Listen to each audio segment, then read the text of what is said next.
This week is our first drill of 2007. We thought it would be appropriate to revisit one of GoSwim's very first drills and do an update. The drill that we've chosen to update is our front scull, and we conveniently posted this as last week's drill to make it easier for you to compare the two versions. We still agree with how to do it and why to do it of the original drill, but there's a tremendous value in watching a great athlete performing the drill at a much higher level. So let's see what we can learn from watching Kevin Clements perform this drill. Why do it? Sculling teaches so many lessons, but one of the most important lessons is how to use your hands. Sculling helps you learn how to turn even the slightest motion of your hand into a productive movement. The side-to-side motion of your hands and forearms can be very productive even while they're on their way for the big payoff of the pole. How to do it? Kevin starts flat on his stomach with his eyes looking down. He's not looking directly at the bottom simply because he'd never swim like that. He's looking slightly forward, and if you watch Kevin from the side, you can see that the angle of his head mimics the angle of his chest. Notice that Kevin holds his head extremely still, and that he keeps his elbows very near the surface and very still. All the productive movement is being generated by the back and forth movement of his hands and forearms.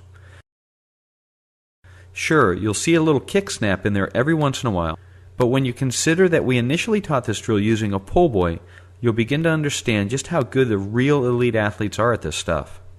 Kevin needs only a slight kick to keep his entire body in line. This is a combination of learned balance and a very productive sculling action that produces enough velocity for his feet to stay high in the water. Kevin sweeps his hands in and out quickly and is constantly changing the pitch of not just his hands, but also the entire forearm. From the elbows to the fingers, Kevin forms a single unit, a long paddle that works with the water.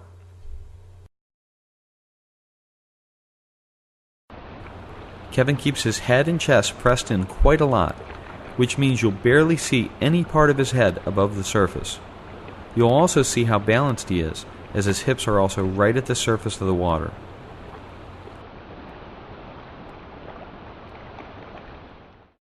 How to do it really well, the fine points. Fast hands and great balance. For those of you who refuse to wear pull buoys, paddles, and other types of equipment, you should be encouraged to continue what you're doing, and now learn how to do it even better. With great balance, Kevin is able to move pretty quickly in the water, and with very little effort. He keeps his head and body stable and in a very horizontal line in the water.